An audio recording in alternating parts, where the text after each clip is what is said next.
when it comes to money, I think most of us have heard a lot of advice out there, keep a budget, don't spend money on lattes, all that kind of stuff. And it's just such a turnoff.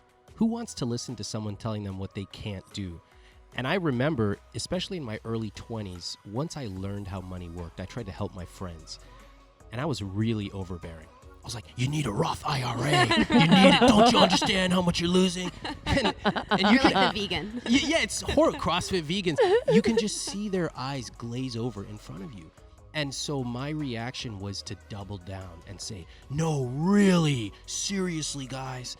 I don't know if it's a guy thing or just once you have a little bit of knowledge, you feel like you need to help other people.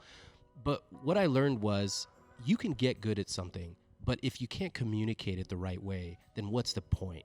And so over the next 10 years, I learned what comes naturally to a lot of other people. I learned to listen more. I learned to ask more questions. I learned to just slow down and shut up.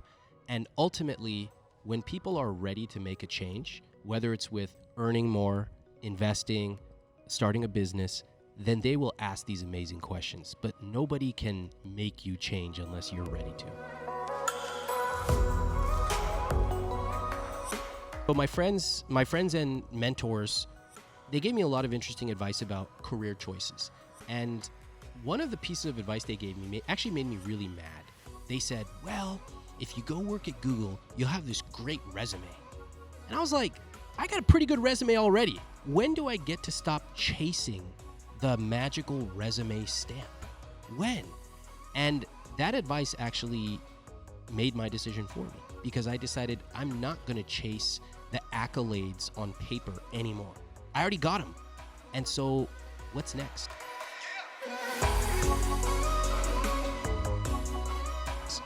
Typically, I think when people think about money rules, they think about restriction and all the things you can't do. Almost all the money rules out there are no lattes, no new jeans, no vacations, no. I just hate that. I don't want to live a life of no. Like, I come here with this beautiful setting. We're in New York. I want to live a life of yes and being able to come here on a weekday and say, hey, let's do this. Let's get into it. And I find that all of my friends do too. It's just that the advice we get from the headlines in the news, all the blog posts on Reddit or on Twitter and Reddit, it's always telling us what's wrong. Oh, student loan debt crisis, healthcare crisis.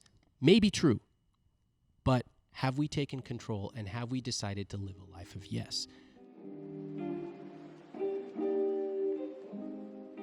I have a few rules that guide my money life. And one of them is, hey, if I want to earn a lot of money and I've built a business to be able to do that and to travel, then I always ask, what do I get? And I think this is a really powerful question because a lot of people listening are working long hours and you got to ask yourself, what do you get? You better be either making a lot of money or building amazing skills or some relationships. You better ask yourself, what do I get? So I'm an entrepreneur. My wife's an entrepreneur. We work hard. Sometimes we work weekends. What do we get? And we decided we want to travel a lot. But we can talk about that. But that's what we get. In this case, because I've earned money, I don't ever have to work with someone who I don't respect or like. Bottom line.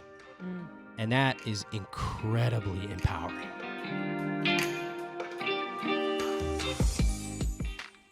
It's so common for us to use money as an excuse or as a destination that we will never reach. If only I made six figures. If only I could stay at the Four Seasons. If only I had $1 million. And then if someone probes them and says, what would that look like? What would that feel like right now? Here we are, we're having a drink, we're with our friends. What would that feel like? And they're like, there would be no change at all. Oh, I'd be able to maybe fly in a different seat on an airplane. Well, if you really wanted to, you could probably do that right now.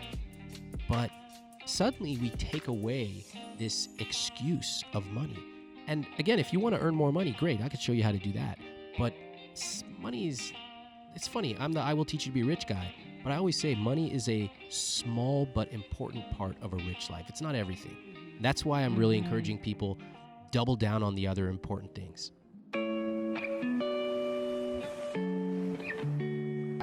I call it the 10-year savings strategy. And this is in the book too. Basically, once you hit your basic savings goals, you just... Which is what?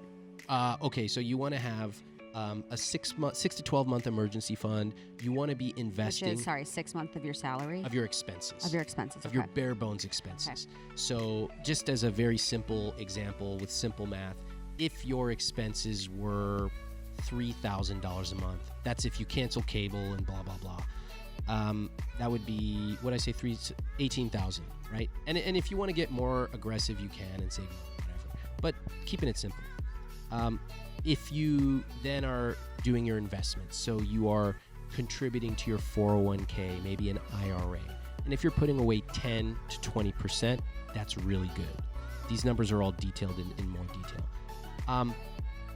I was hitting my basic goals because I kept my expenses low and my earnings went up, just as many people do in their 20s, certainly in their 30s.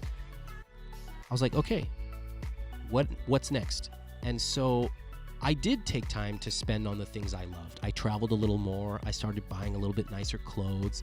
I got a trainer. And so then I asked people who were 10 years older than me, what do you wish you'd saved for? And they were like, oh, let me list the ways. Down payment, da-da-da-da-da-da. So I just started putting away a little bit. And the way I did it was I made some assumptions. I said, how much do I think a wedding is going to cost? When do I think I'm going to be married?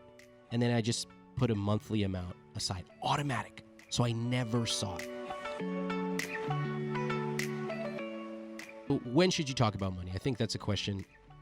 And I would say when you make a joint decision to get more serious. And whether that is moving in together or being exclusive with a clear line of sight on an engagement. I think it's time to have the conversation about how much do we make? How do we think about money? Do we have any debt?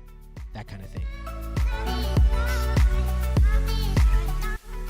So the first thing I would say is get out of your head and go talk to your network.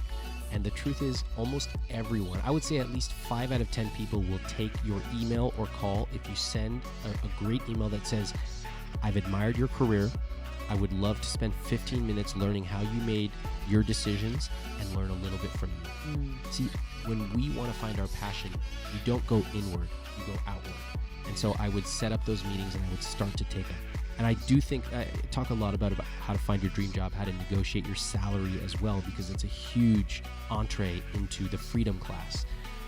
But I would say do not be satisfied with just waiting another year. Yeah. Mm-hmm. Get impatient with yourself. Yeah. You would Sense be of impatient with urgency. someone else. Yeah. If you were paying someone, whatever your salary is, 50K, 60K, 100K a year, if you were paying someone else that and they were just kind of complacent and stagnant, you would be like, no, I'm getting impatient with you. So get equally impatient with yourself. Yeah.